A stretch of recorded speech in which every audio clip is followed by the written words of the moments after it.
Hello, everyone, and welcome to the 7th episode of Farmside Chat. President Duvall started this podcast in hopes of reaching beyond the fence posts to bring listeners into the conversation about agriculture, which we know is very, very important to do.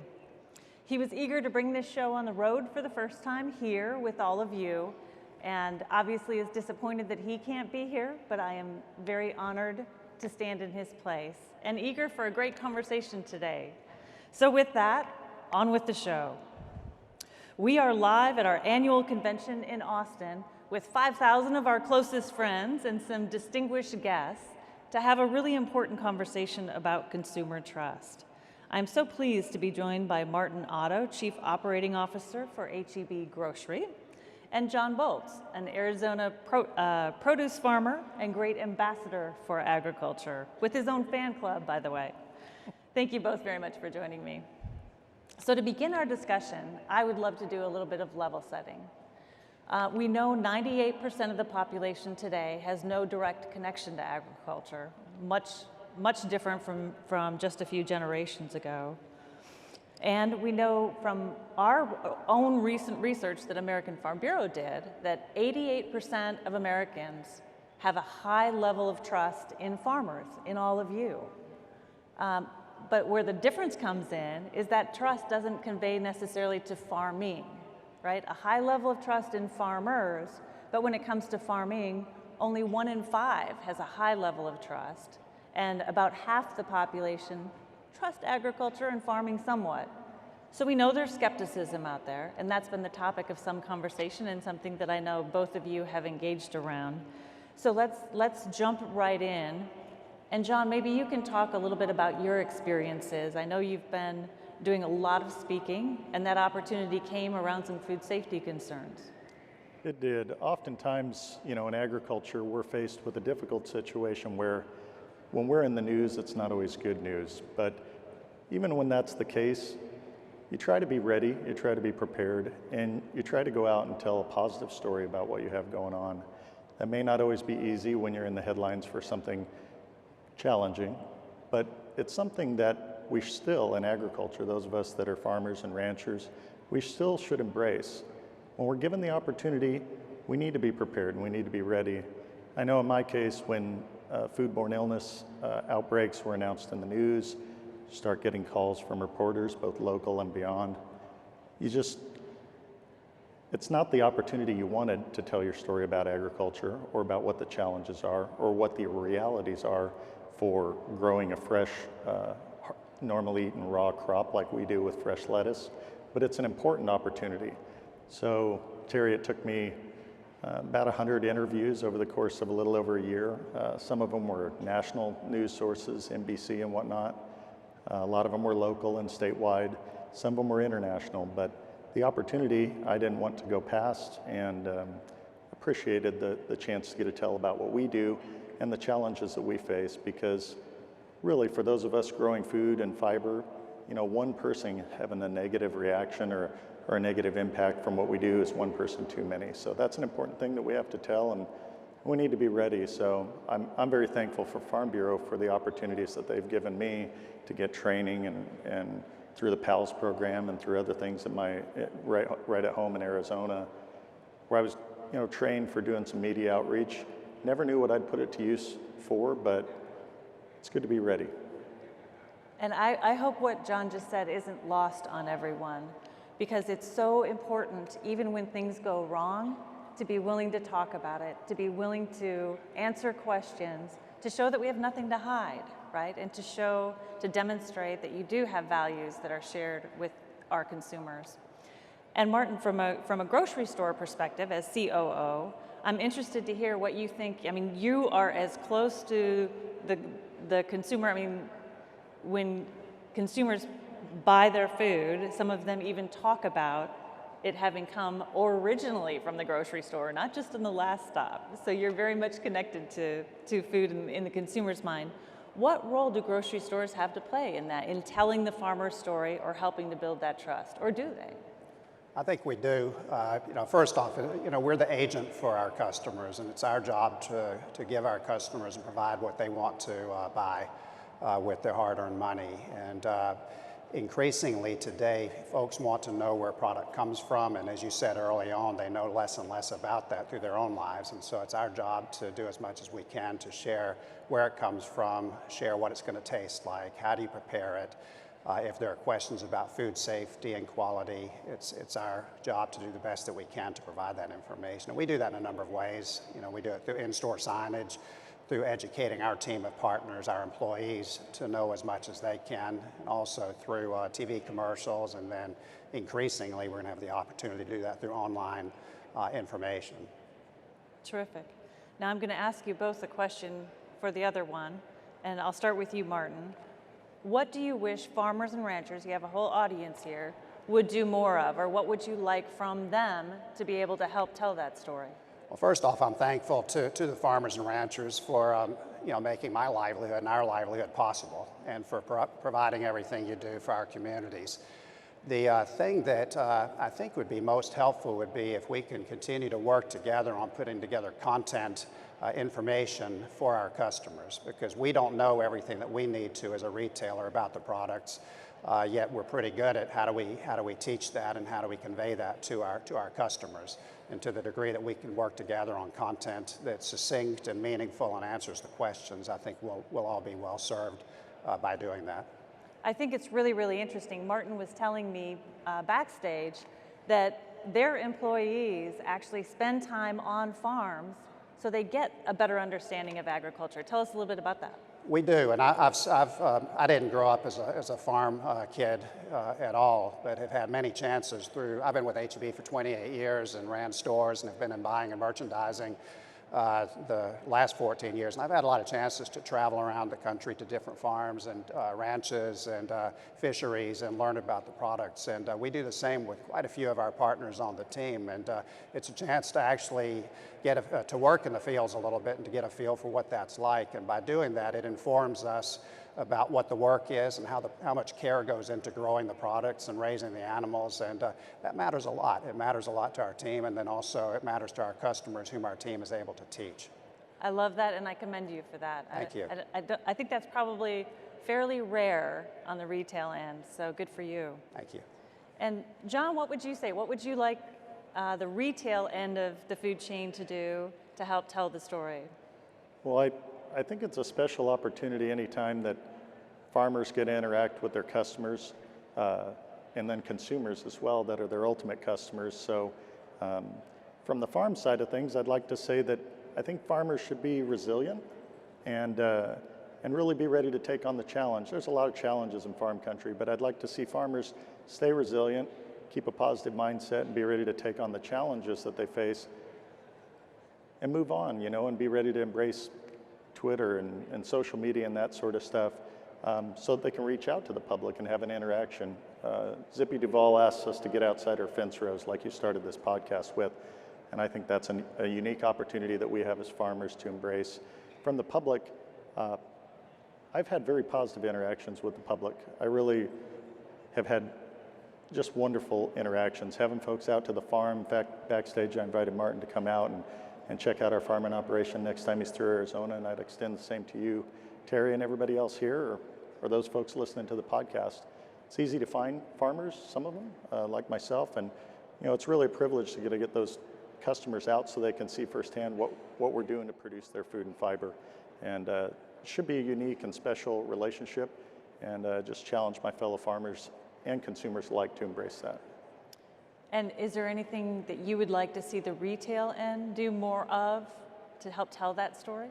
Well, I think it's been a few years since I've been into an H-E-B, unfortunately, but I do think they do a great job of trying to, present the folks that produce the stuff they put on shelves and in their produce aisle. I think they do a great job of trying to promote those producers in their stores and restaurants. I think that's a great example, and I think that's happening more and more, whether you go into a burger joint and they have the place written up there that the potatoes came from, just any of that. I think the closer that those of us that produce food and fiber can get connected to our consumers, I think they're hungry for that as much as they're hungry for the food and fiber we produce. Now, for a long time, we thought the solution to engaging consumers was to present science and facts, right? Present the research, and then they will be assured that something is safe or wholesome. And we've learned in more recent years that it's really shared values that build trust, right? The science and facts aren't going to do it unless they first trust you or trust that you share their values. So John, talk a little bit about that journey for you, how you reached that point of being so good at conveying your values. Well, I don't know if I'm so good, but I certainly have seized the opportunity. For me, I'll just relate one brief story. When I was invited to be on the Dr. Oz show a few years ago by folks from my industry that were working with him and putting on a show, and some folks from the agricultural community weren't that crazy about me going on the Dr. Oz show because they said, it's not always science-based, and sometimes he has some harsh criticisms of agriculture. That's our challenge to overcome. We need to educate and we need to reach out to people. So if I said, no, I'm not going to do that, which honestly was my first reaction, that wouldn't have been good. But what I did do 4 or 5 days later when I was on his studio stage, the thing I wanted to tell him was exactly what I told him on camera. I said, Dr. Oz, the lettuce that you and your family eat at a restaurant or that you go to the supermarket and buy and take home, that's the same lettuce I harvest out of my fields, take home and put on the plate for my family. I think that's the important story that all of us in this room and out in farm country can tell. And I think that's probably the most important thing. That's a connection we have with our consumers. And I wanted him to know that. And I wanted his, the folks in his studio audience and watching him on TV to know that's how personal we take it. I'm going to serve it to my kids and he's going to serve it to his kids. And that's how it should be. So that's exactly how personal I think all of us in American Farm Bureau, the producers across the country, I think that's how seriously we take it. So I think it's important to share that. Martin, as an observer, I guess, of those stories emerging, what do you think is most effective? What do you see that really connects with your consumers? I think it's what both of you all are alluding to and what you're saying, which is how do you humanize the farmer and the rancher for the customer? Because again, you started by saying that most folks have never been on a farm and don't really know what that's about. So I think the trick is how do you let people know it's coming from other people and it's not just coming out of a machine? And I think that makes the story more interesting and more relevant maybe. And then from there, the science matters and all of the great technology that you're bringing to bear matters, and the education about everything that you're doing to make the food safe matters. And but it starts by building the human connection. And that's what we seek to do by putting up the signage that you saw and running the kind of commercials that we do and bringing our folks to the farms, because that's where it starts, is that it's people growing the food and raising the animals to provide for other people. Farmers and ranchers sometimes get maybe just a little frustrated over some of the marketing labels, gluten-free water and some things like that aren't really relevant. What's your take on that? Well, there's a lot of misinformation out there about many things, and some of that gets spread more now than ever before because of the internet. And sometimes eggs are seen to be good, other times eggs are seen to be bad. Right. And I eat 2 dozen a week, so I hope they're good. But it's our job is to hear what our customers want to have answers for, and if it's about gluten, then we're going to provide information about what's gluten-free and what's not. Should water have gluten-free on it? Probably not. So my overall thought is that it's our job to provide the information that customers want to know, and if there's misinformation, it's to help to clear it up. And that's a call to farmers and ranchers. John, would you agree that as the retailers become more and more engaged in the conversation and need that information, as Martin started with, what are your thoughts on doing more to provide it? Well, I think sharing information isn't something that farmers and ranchers are always great at, and I think this is really a lack of information. The consumer is always right, regardless. So we need to make sure that they're armed with the right information and have that proper connection to the people that are producing their food and fiber, the people that are transporting it and supplying it. And so, it's kind of on us.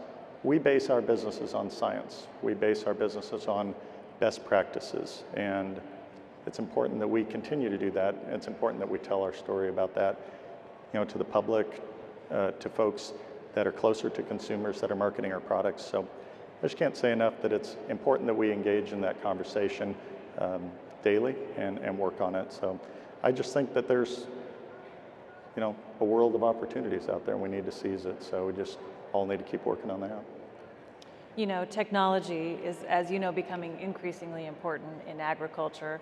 And it's a tough area when it comes to consumer trust. You know, we haven't always done very well in agriculture in building that trust around technology. People love the latest iPhone, but not so sure about technology in their food, right? So how do we overcome that? What are your thoughts? I think it starts by understanding what are the questions that customers want answered, which is where's the product coming from, what's in it, and how is it treated along the way, and then telling the story in a succinct way based on the science that's involved. And the key, I think, is how do you tell the story succinctly? Now, the big opportunity for us also in the way of technology is what digital is going to offer us, because it's going to offer us the opportunity, it already is, to tell stories in a way that's easy to read, succinct, and presented in a way that customers will look at. Where in contrast in a store, customers just don't have the time or take the time to look at a lot of signage. And I think in contrast, the online media gives us that chance to work together and clear up the mysteries. Great. John, anything you want to add to that about building trust? Oh, absolutely. I just think there's, building trust is important. I think by having an open and honest dialogue with consumers and people that market our products, I think they begin to understand the ins and outs of what we do. Tell them what we do each day to produce that product that goes on the store shelves. If I tell Martin something particular about my business, how we grow lettuce in the field or how we package it and it gets to his stores, that helps him be able to relate that to his consumers and so on, or if we're speaking directly to consumers. So, if we cut lettuce, it has to be cooled within an hour and a half. It's on a truck, if you're in Maine or New York, it's on a truck for a couple of days. Martin and I were talking about how amazing our food system is, how everything's fresh, it's readily accessible. I think we all take the convenience of life for granted. So talking about the things that we do makes people sit back and rethink how much just goes into what we do, whether it be growing it in the field or keeping it stocked on the shelves. It's all an important part. And I think the better people have an appreciation for that, I think the more they'll understand and relate to what we're talking about in the conversation.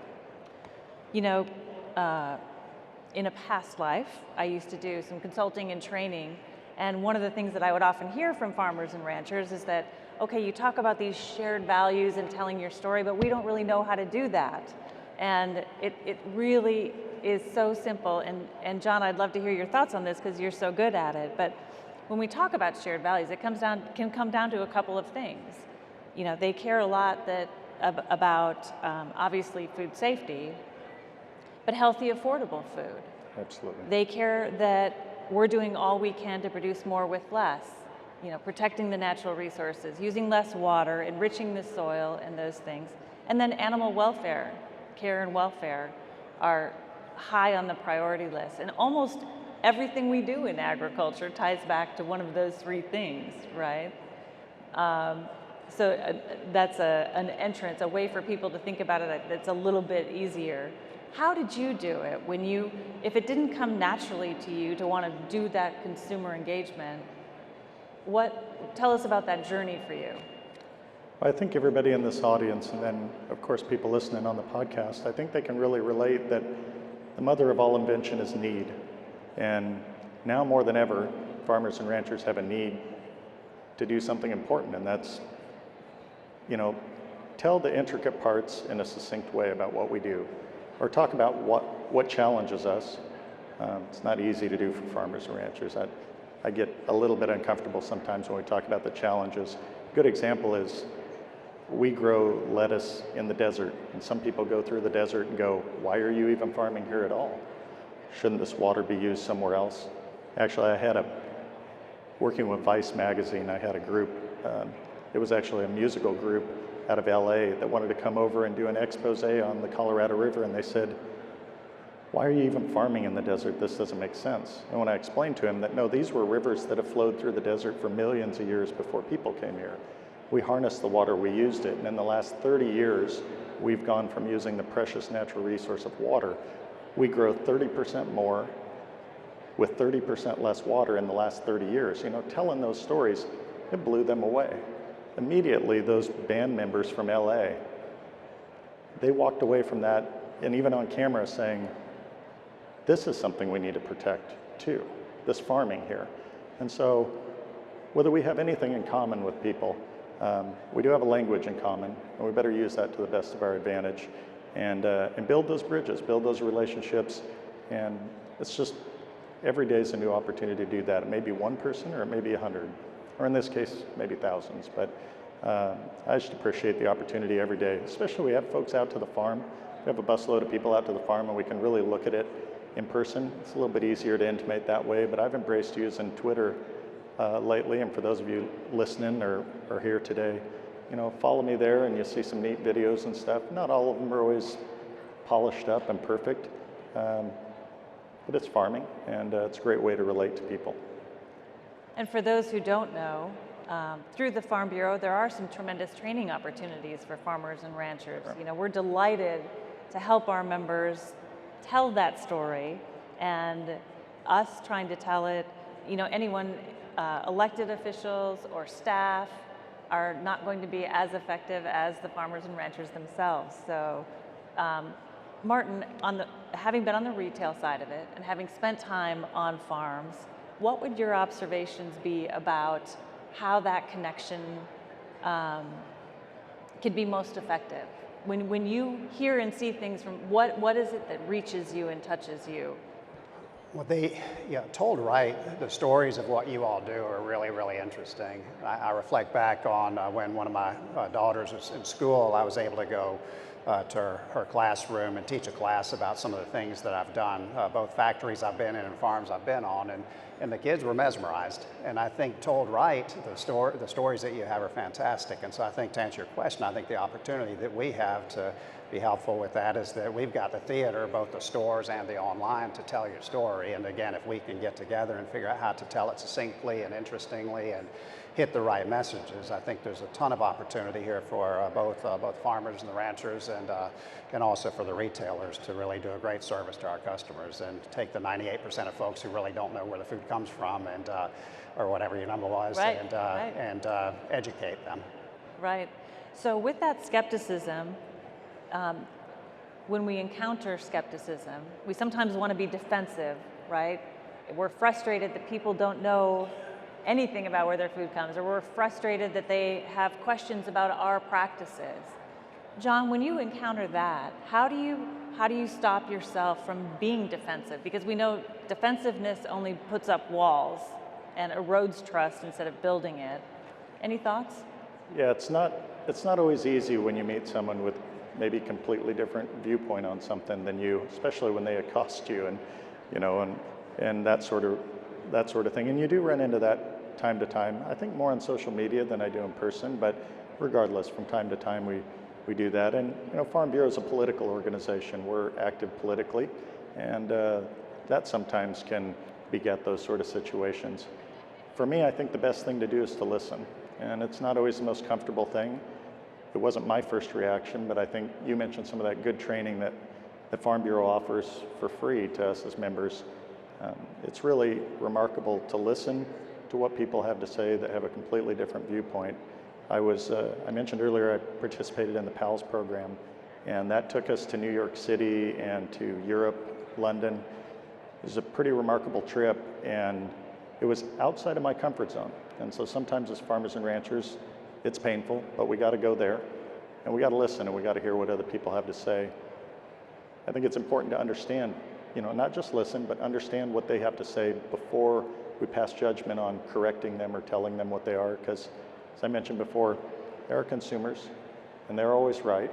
So we need to listen and figure out how we can relate and intimate what's important for us to share with them that we feel like is maybe knowledge that they might be interested, or perspective from us, but you're not going to get that reaction if you don't listen first. You just said some really important things, I think, that I'd like to emphasize. 3 words: listen without judgment, right? Really hard to do. When we're first engaging in a conversation, especially if someone is skeptical, we want to jump right to a judgment and jump in and defend. And if we don't listen without judgment, if we don't understand what their perspective is, we're not going to engage effectively with them. And we won't probably even understand, I was actually talking to a woman some time ago about buying local. She was a strong advocate of buying local. And I said, well, that's very interesting. So where do you do that? How do you do that? Well, I buy local at my local grocery store because I don't want to walk a half mile down the street to the next. And so, understanding what words mean to people is pretty important. So are there tricks that you can share, John, with how you do that when you engage in a conversation, how you pull back, do you listen for certain things to be able to understand?